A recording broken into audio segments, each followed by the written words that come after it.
Por medio de este video quiero dar a conocer cómo influyen las sustancias psicoactivas en el ser humano. Las sustancias psicoactivas son un elemento altamente perjudicial para la vida del ser humano, por lo cual persistir en este tipo de hábitos es bastante peligroso para la salud, ya que los componentes que estos tienen incrementan el riesgo de daño principalmente en el sistema nervioso central. Una droga psicoactiva es capaz de alterar la actividad consciente normal de la persona, como pensamientos, memoria, emoción, estado de ánimo, sensación y percepción. Los efectos psicoactivos de las drogas pueden ser diferentes, pero también pueden haber ciertos aspectos en los que sean similares. El abuso, situación que se caracteriza por continuar el uso aun cuando el mismo genera al usuario problemas personales como físicos y psicológicos y problemas sociales como trato con las personas o en el trabajo. Síndrome de abstinencia o retiro. Lleva un conjunto de malestares físicos como nerviosidad, palpitaciones, presión alta, náuseas y mareo, y psicológicos como preocupación, ansiedad, falta de concentración, pesimismo, tristeza y depresión, que experimenta el usuario cuando ha pasado los efectos de la droga. En la fase de dependencia, estos efectos son más severos y persistentes. El usuario busca evitar a través del consumo que estos síntomas aparezcan. En ocasiones sucede que cada vez resulta más difícil su eliminación. Los efectos de la droga en el organismo consiste en la necesidad de aumentar la cantidad consumida para producir el mismo efecto inicial. La tolerancia agrava el consumo y puede ser un factor principalmente hacia la dependencia. Categorías generales de las drogas psicoactivas son depresores. Se caracterizan principalmente en que actúan inhibiendo la actividad del sistema nervioso. En estos términos puede generar una sensación de relajamiento. Algunos ejemplos de depresores son los siguientes. Alcohol. Se considera el depresor de mayor consumo. En dosis bajas puede actuar como relajante, sedante ligero y propiciar la interacción social. En dosis altas puede provocar pérdida de conciencia, falta de control motor y percepción distorsionada. Su uso excesivo tiene efectos negativos sobre el hígado. Heroína. Considerado un narcótico muy poderoso, capaz de inhibir el dolor y causar euforia. Es altamente adictivo y tiene efectos intensos en cuanto al síndrome de abstinencia. Barbitúricos. Depresores con uso médico mayormente en el tratamiento de la ansiedad. A pesar de ello, pueden crear tolerancia y dependencia. Estimulantes.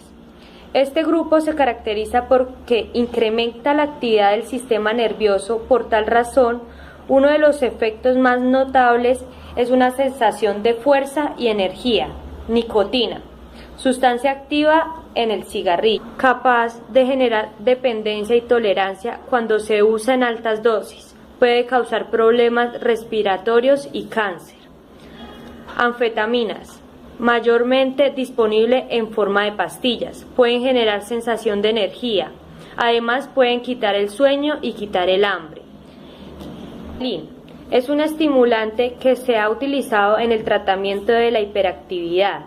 La racional es que su sustancia estimula el funcionamiento de los centros cerebrales encargados en la autorregulación de la conducta. El compuesto activo de esta droga llamada éxtasis es también un tipo de anfetamina. Cocaína. Se considera un estimulante poderoso. Uno de sus efectos principales es una sensación de valor, de atreverse a hacer las cosas. Puede tener efectos adversos sobre el sistema cardiovascular, incluyendo el propiciar un ataque cardíaco. Las características principales de estos grupos radican en grupo general alucinaciones o sensaciones y percepciones que no corresponden con la realidad. En otras palabras, las personas pueden sentir, oír, ver cosas que no están ocurriendo en realidad, pero la experimentan como si así la fuera. Marihuana. Se la considera un alucinógeno leve, se extrae de la planta cannabis. El compuesto activo es el THC El THC se encuentra en la hoja de la planta y se puede extraer también de las formas más concentradas de la resina del tabaco.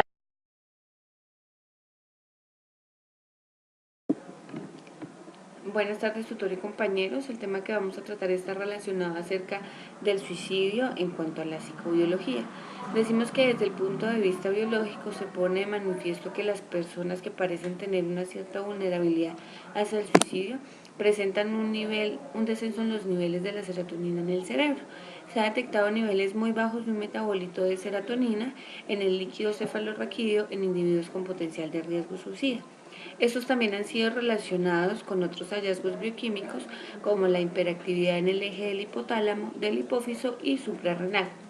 Existen las dudas si el riesgo del suicidio se debe a factores genéticos o si están relacionados con un ambiente familiar, social. Se ha comprobado a través de estudios familiares, gemelares y de adopción la influencia de la herencia poligénica, revelando que el riesgo más elevado del suicidio se presenta en individuos con antecedentes familiares de suicidio. Aunque hay evidencias de factores genéticos que contribuyen al riesgo de la conducta suicida, esto no significa que la conducta suicida es inevitable para los individuos con historial familiar, simplemente que estas personas son más propensas a un suicidio. Los trastornos psicológicos más importantes que se han asociado con los intentos del suicidio son 1. El fracaso en la resolución de problemas interpersonales, 2. Altos niveles de desesperanza con respecto al futuro y 3. Una mala regulación de afecto. En la mayoría de las ocasiones, la persona que realiza un acto suicida pone en juego su vida para que su vida cambie, ya que lo que puede estar buscando es que su vida sea otra, porque la que está viviendo está llena de dolor y de sufrimiento. También se ha estudiado algunos rasgos característicos que pueden presentar tendencias suicidas, tales como la tendencia al aislamiento social, una presencia de una baja autoestima, un sentimiento de abandono y de desesperanza y una visión negativa de sí mismo y de su entorno. Los rasgos en adolescentes más frecuentes son la hostilidad, la impulsividad, la rabia y una baja tolerancia a la frustración. El suicidio es un homicidio contra uno mismo, en el que la agresividad que se siente hacia el entorno se dirige a uno mismo. Dentro de aspectos más destacados de la psicodinamia de los suicidas encontramos que hay venganza, poder, castigo, sacrificios, y la probabilidad de que el acto se realice se incrementa cuando se sufre una pérdida de un objeto o de un ser querido, cuando se experimentan afectos abrumadores de furia o de culpa. Desde el punto de vista psicoanalítico, el suicidio se considera como un acto logrado, es decir, un encuentro siempre fallido con otro. Gracias.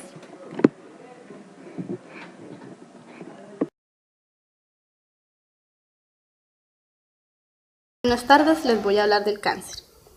El cáncer, también llamado tumor maligno, es un crecimiento anormal de las células. Hay más de 100 tipos de cáncer, incluyendo cáncer de mama, cáncer de piel, cáncer de pulmón, cáncer de colon, cáncer de próstata y el linfoma.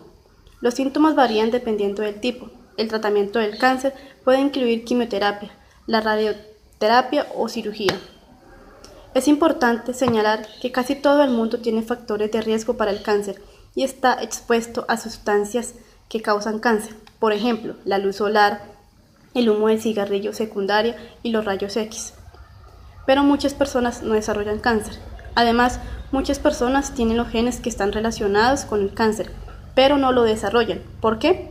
Aunque los investigadores pueden ser capaces de dar una respuesta satisfactoria para cada individuo, es evidente que cuanto mayor sea la cantidad o el nivel de materiales causantes de cáncer que una persona está expuesta, a mayor será la posibilidad de que la persona desarrolle el cáncer.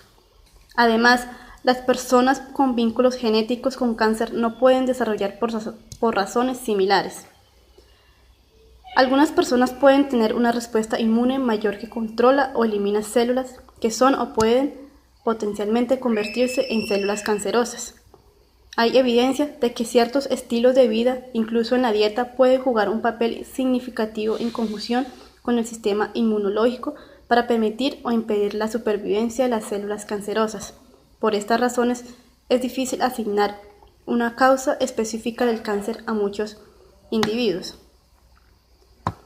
Los síntomas y signos del cáncer dependen del tipo de cáncer a la que pertenece y dónde se han extendido las células cancerosas. Por ejemplo, el cáncer de mama se puede presentar como un bulto en la mama o como secreción del pezón, mientras que el cáncer de mama metastásico puede presentarse con síntomas de dolor, extremos de fatiga o convulsiones. Algunos pacientes no muestran signos o síntomas hasta que el cáncer está muy avanzado. La Sociedad Americana del Cáncer describe 7 señales de advertencia y síntomas que un cáncer puede estar presentes y que puede impulsar a una persona a buscar atención médica. La palabra precaución puede ayudarle a recordar estos. Cambio en los hábitos intestinales o de la vejiga. Un dolor de garganta que no cicatriza. Sangrado inusual o de descarga. Por ejemplo, pezón, secreciones o un dolor que no se cura que resuma de materiales. Engrosamiento o bulto en la mama, testículos en otra parte. La indigestión o dificultad para tragar. Cambio evidente en el tamaño, color, forma o espesor de una verruga o lunar. Persistente en la tos o ronquera. Un médico que se especializa en el tratamiento del cáncer se llama un oncólogo. Él o ella puede ser un cirujano, especialista en terapia de radiación o un oncólogo médico. El primero utiliza la cirugía para tratar el cáncer, la segunda, la terapia de radiación, la tercera, la quimioterapia y tratamientos relacionados. Cada uno puede consultar con los otros para desarrollar un plan de tratamiento para el paciente en particular. Además, otros pacientes pueden estar involucrados, dependiendo de dónde se encuentra el cáncer. Por ejemplo, los especialistas en obstetricia y ginecología pueden estar involucrados con cáncer de útero, mientras que un inmunólogo tal vez involucrado en el tratamiento de cánceres que ocurren en el sistema inmunológico. Su médico de atención primaria y el oncólogo principal ayudarán a determinar lo que los especialistas son los mejores para ser miembros de su equipo de tratamiento. El tratamiento del cáncer se basa en el tipo de cáncer y el estadio del cáncer. En algunas personas, el diagnóstico y el tratamiento se puede producir al mismo tiempo si el cáncer está totalmente eliminado quirúrgicamente cuando el cirujano extirpa el tejido para biopsia. Aunque los pacientes pueden recibir un tratamiento único, secuenciado o protocolo para su cáncer, la mayoría de los tratamientos tienen uno o más de los siguientes componentes: cirugía, quimioterapia, terapia de radiación o tratamientos de combinación. Los individuos obtienen variaciones de estos tratamientos para el cáncer. Los pacientes con cánceres que no se pueden curar por cirugía, por lo general tendrán la terapia de combinación, la composición determinada por el tipo de cáncer y el estadio.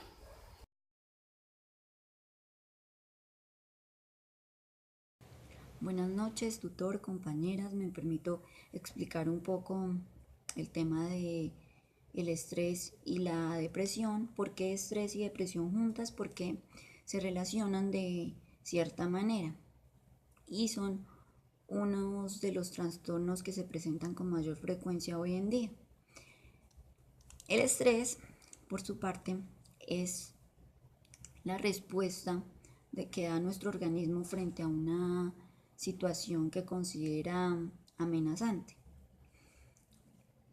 Y por esta se presentan una serie de respuestas conductuales y fisiológicas, y el problema radica en cuando estas respuestas se prolongan con el tiempo. Este puede ser causado por factores físicos estresantes, como puede ser sobreesfuerzo, falta de sueño y otros. Y de igual manera puede también darse por factores mentales o emocionales, como la pérdida de un trabajo, experiencias traumáticas, pérdida de una pareja, cambios como cambio de ciudad, todo este tipo de cosas. Y además de eso se relaciona con los niveles de cortisol. A niveles altos de cortisol se presenta el estrés. Recordemos que esta es la llamada hormona del estrés. También podemos encontrar muchísimos problemas causados por el estrés a nivel de la salud, como son trastornos psicosomáticos, que serían dolores musculares, dolores de cabeza, dificultad para respirar, palpitaciones, entre otros. De igual manera también afectaciones a nivel mental, que ya serían como ansiedad o depresión.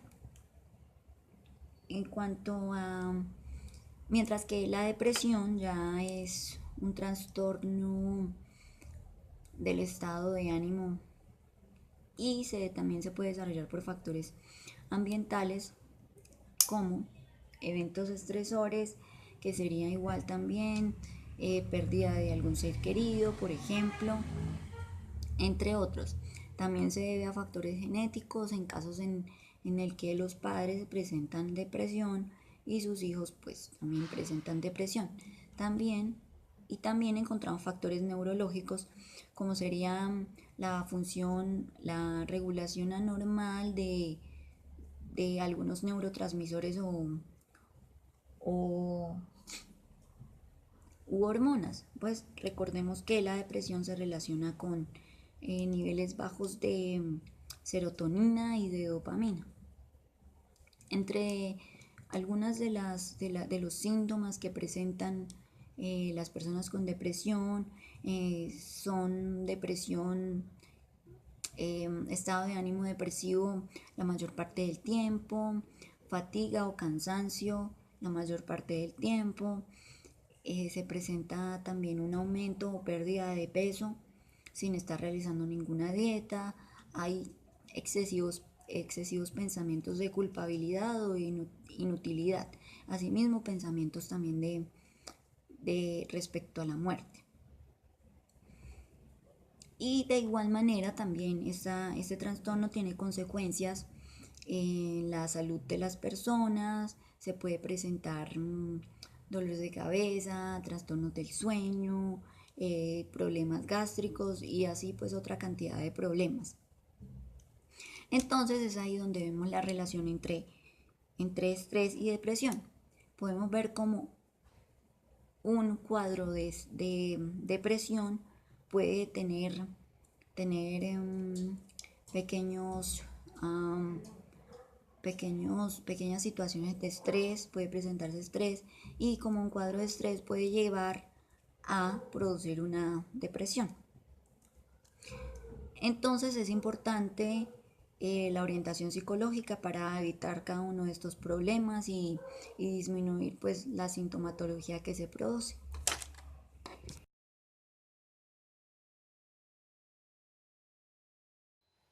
Cordial saludo, compañeros y tutores. Hoy les vengo a tratar el tema de la homosexualidad dentro de la psicobiología. Es entonces cuando nos preguntamos si las personas nacen siendo gays. Es por esto que se determinan algunos factores como lo son los componentes genéticos, y cuando los fetos con mayor cromosomas Y son los que forman los testículos cerca de sus 6 semanas de gestación. Además, empiezan a producir la hormona testosterona, pero cerca de la 8ª semana se libera esta hormona y puede afectar el desarrollo temprano del cerebro. La testosterona masculiniza el cuerpo y el cerebro, incluyendo el hipotálamo, quien controla lo sexualmente reactivo. Esto hace que la atracción sea hacia las mujeres. Cuando lo anterior no funciona, el desarrollo es por el deseo hacia los hombres, es decir, cuando la testosterona llega a su cuerpo, pero no al cerebro. También podemos decir que los estudios determinan que la estructura cerebral de las personas homosexuales son diferentes a las de las personas heterosexuales. La homosexualidad masculina difiere de la femenina, específicamente en el patrón cromosómico, y la estructura hormonal también presenta diferencias específicas. El desarrollo de la orientación sexual, puntualmente la homosexualidad masculina, incide en factores bioquímicos, como los cambios organizacionales producidos por las hormonas sexuales, específicamente la cantidad de hormonas sexuales disponibles en estado prenatal, es decir, la alta androgenización prenatal, pero este factor biológico no es el mecanismo que produce la orientación sexual, sino que influye directamente en su desarrollo. Por consiguiente, la orientación homosexual es configurada internamente y se evidencia a muy temprana edad, en preferencias a desear y amar a los de su mismo sexo. La intervención de la psicología en terapias es para modificar la orientación homosexual a heterosexual, que son ineficientes, contrario a las terapias psicológicas direccionadas a que el homosexual asuma y acepte su orientación y que también enfrente los prejuicios familiares, la discriminación social por parte de los motivos de la homofobia. Esto nos lleva a que concluyamos que la orientación homosexual no obedece a mecanismos aprendidos ni modificables, sino a un desarrollo biológico. Por lo tanto, las inclinaciones y los sentimientos de su mismo género obedecen a factores de codificación interna y a factores ambientales, como lo son el núcleo familiar, la educación recibida, la misma comunidad, los cuales inciden en comportamientos externos para ejercer su condición homosexual. También decimos que este tema se relaciona con la promoción de la salud y la calidad de vida por la percepción de la sexualidad humana, como lo es la orientación sexual y las políticas gubernamentales para disminuir y excluir el riesgo de contraer enfermedades como lo es el VIH-Sida. ¿Por qué lo digo? Porque los estudios han demostrado que la mayor cantidad de personas con VIH-Sida son las personas homosexuales. Y así nos lleva a que estas entidades gubernamentales empleen los programas de prevención. Es así que concluimos con esta interacción ante el tema de la homosexualidad. Muchas gracias y muy amables por su atención.